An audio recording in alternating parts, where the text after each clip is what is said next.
السلام علیکم ورحمۃ اللہ وبرکاتہ۔ میرا نام محمد مظاہر ہے، میں سہارنپور انڈیا سے ہوں اور مظاہر علوم سے میں نے پڑھا ہے۔ 19 رمضان 1442 ہے آج، اور آج میں حضرت مولانا طارق جمیل صاحب کے لیے کچھ کہنا چاہتا ہوں۔ وہ میرے بزرگ ہیں، میں ان کا احترام کرتا ہوں، میرے بڑے ہیں، لیکن کبھی کبھی بڑوں کو بھی چھوٹے سمجھا سکتے ہیں۔ ففہمناہا سلیمان اس کی مثال ہے۔ میں کہنا چاہتا ہوں کہ حضرت آپ کا بیان فیس بک پر، یوٹیوب پر گردش کرتے ہیں، اور ان بیانوں سے لوگ بہت غلط مطلب نکالتے ہیں، اس لیے آپ مفتی طارق مسعود کی طرح تھوڑا سا مسئلہ بھی بیان کر دیا کریں۔ بات یہ نہیں ہے چھوٹے موٹے مسائل سے ایسے ہی گزر جائیں، بات یہ ہے کہ ان چھوٹے موٹے مسائل کی وجہ سے ایمان ہمارا خطرے میں آ جاتا ہے۔ اگر یہ ایمان آپ کے بیان کی وجہ سے خطرے میں آیا، چاہے آپ نے لاکھ لوگوں کو، کروڑ لوگوں کو کلمہ پڑھایا ہو یا آپ کی وجہ سے دین ایمان پر آئے ہوں، اللہ کی ذات وہ ہے، وہ بے نیاز ہے، اسے ضرورت نہیں ہے کسی کے سجدوں کی، کسی کی عبادت کی، وہ پکڑ کر سکتا ہے۔ اگر آپ کے بیان کی وجہ سے بہت سارے لوگ سدھر رہے ہیں تو بگڑ بھی رہے ہیں۔ انڈیا میں دیکھو، آپ نے بیان کیا کہ اللہ کے نبی علیہ الصلوۃ والسلام کسی غیر مسلم کے جنازے کو دیکھ کر کے کھڑے ہو گئے، ٹھیک ہے، آپ نے تو کہا صرف کھڑے ہو گئے۔ یہ امت ویسے تو جاہل ہے، ناواقف ہے، نا علم ہے، لیکن جب مسائل کا استنباط کرتی ہے نا تو علماء کے ذرا ذرا سے بیان سے لمبے لمبے مسئلے نکالتی ہے۔ پتہ کیا مسئلہ نکالا؟ تو پھر تو بھائی جب جو ہے اتنا احترام دے رہے ہیں تو پھر چیتا کو آگ دینا بھی جائز ہوگا، پھر جو ہے ان کے جنازے کو کندھا دینا بھی جائز ہوگا۔ مولانا یہ امت بڑی عجیب ہے، من کثر سواد قوم فہو منہم، انہیں یہ نہیں معلوم ہے کہ جو جس قوم کی کثرت کو بڑھائے گا وہ انہی میں سے شمار ہوگا۔ اور حضرت ایک حدیث وہ بھی ہے کہ من رضی عمل قوم، کہ جو آدمی کسی قوم کے عمل سے راضی ہوگا، خوش ہوگا، پسند کرتا ہوگا، وہ بھی انہی میں سے شمار ہوگا۔ یہ احادیث سامنے رکھ کر کے حضرت بیان کیا کریں، یا اپنے اس بیان کو جو ہے اس کی وضاحت فرمائیں۔ ہمارے یہاں لوگ چیتاؤں کو آگ دے رہے ہیں، ہمیں بڑی تکلیف ہوتی ہے۔ ہم نے مسئلہ دیکھا دارالعلوم کی ویب سائٹ پر، مظاہرالعلوم کی ویب سائٹ پر، چیتا کو آگ دینا بھی حرام ہے اور کندھا دینا بھی حرام ہے۔ محبت ٹھیک ہے، محبت، لیکن وہاں تک محبت چاہیے جہاں تک ہضم ہوتی ہے اور جہاں تک اسلام نے کہا ہو۔ ہم نے آپ کو کبھی اس بات پہ بیان کرتے ہوئے نہیں سنا یا ایھا الذین آمنوا لا تتخذوا الکافرین اولیاء من دون اللہ۔ ہم نے آپ کو کبھی اس بات پر بیان کرتے ہوئے نہیں سنا والذین معہ اشداء علی الکفار رحماء بینہم۔ ہم نے آپ کو کبھی اس بات پر بیان کرتے ہوئے نہیں سنا ورد اللہ الذین کفروا بغیظہم لم ینالوا خیرا۔ ہم نے آپ کو کبھی اس پر بیان کرتے ہوئے نہیں سنا کہ یا ایھا الذین آمنوا لا تتخذوا الذین اتخذوا دینکم ہزوا ولعبا من الذین اوتوا الکتاب من قبلکم والکفار اولیاء۔ ہم نے آپ کو کبھی احب للہ پہ تو بہت سارا بیان سنا ہے، ابغض للہ پہ کبھی بیان نہیں سنا آپ کا۔ حضرت بہت ساری قرآن پاک کی آیتیں ہیں، ودوا لو تکفرون کما کفروا ولن ترضى عنك اليهود ولا النصارى۔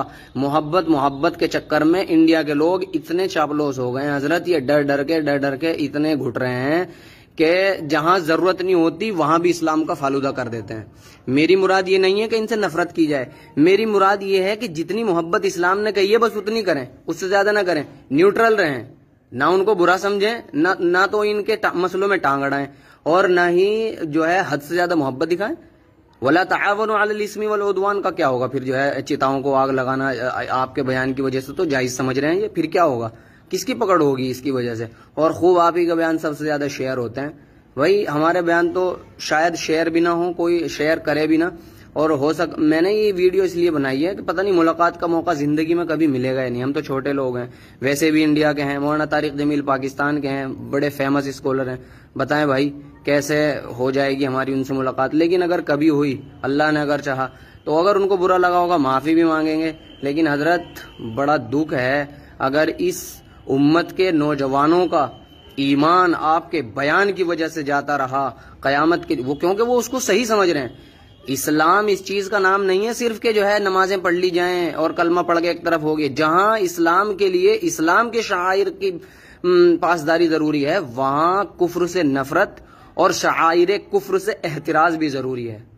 حضرت میں چھوٹا ہوں، طالب علم ہوں، آپ کے بچے جیسا ہوں، گستاخی کی معافی چاہتا ہوں، لیکن اس کے علاوہ میرے پاس کوئی چارہ نہیں تھا۔ باتیں اور بھی بہت ساری ہیں، قرآن پاک کی بہت ساری آیتیں بھی ہیں اور احادیث بہت ساری بھی ہیں۔ ایک پہلو بیان نہ کریں، صرف محبت کے چکر میں نہ پڑیں۔ اس محبت کے چکر میں یہ لوگ یوں سمجھنے لگے کہ ایمان اور کفر کے درمیان کوئی فرق ہی نہیں ہے۔ لا یستوی اصحاب النار و اصحاب الجنہ. اگر یہ ایمان اور کفر کے درمیان فرق نہ سمجھنے لگے نا پیار پیار کے چکر میں، یہ محبت ہی محبت بانٹتے رہے، خدا کی قسم آپ صرف مکی زندگی کو بیان کرتے ہیں، مدنی زندگی کو بہت کم بیان کرتے ہیں. اگر اللہ کے نبی علیہ الصلوۃ والسلام لا تثریب علیکم اليوم کہہ سکتے ہیں کسی دن، تو انا النبی لا کذب انا ابن عبد المطلب، اور بہت ساری چیزیں ان کو بھی یاد کیجئے.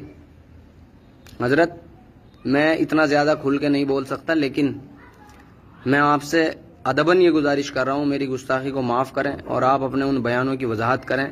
اور مفتی طارق مسعود کی طرح اگر آپ جو ہے بیان کر رہے ہیں، آپ کو پتہ ہے کہ یہ امت اتنی سیدھی ہے، سیدھی ویدھی کچھ نہیں ہے. جب یہ ناواقف ہوتے ہیں تو ناواقف ہوتے ہیں، اور جب مسائل کا استنباط کرتے ہیں نا تو امام بخاری کے بھی جد امجد بن جاتے ہیں، حضرت امام اعظم ابو حنیفہ کے بھی جد امجد بن جاتے ہیں.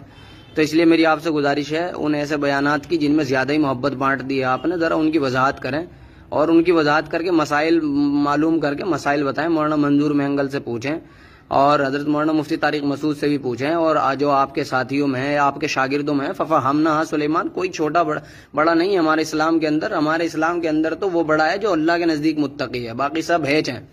یا ایھا الناس انا خلقناکم من ذکر و انثی وجعلناکم شعوبا وقبائل لتعارفوا ان اکرمکم عند اللہ اتقاکم. آپ کو کچھ کہنے کی ضرورت نہیں ہے، لیکن گستاخی کی معافی چاہتا ہوں حضرت. فقط والسلام. اگر آئندہ کبھی ملنے کا موقع ہوا تو آپ سے ضرور معافی تلافی کروں گا. میں سہارنپور سے ہوں، دلی میں بھی رہا ہوں. محمد مظاہر میرا نام ہے اور مظاہر علوم سے میں نے پڑھا ہے. اللہ تعالیٰ عمل کی توفیق عطا فرمائے. آمین. وما علینا الا البلاغ.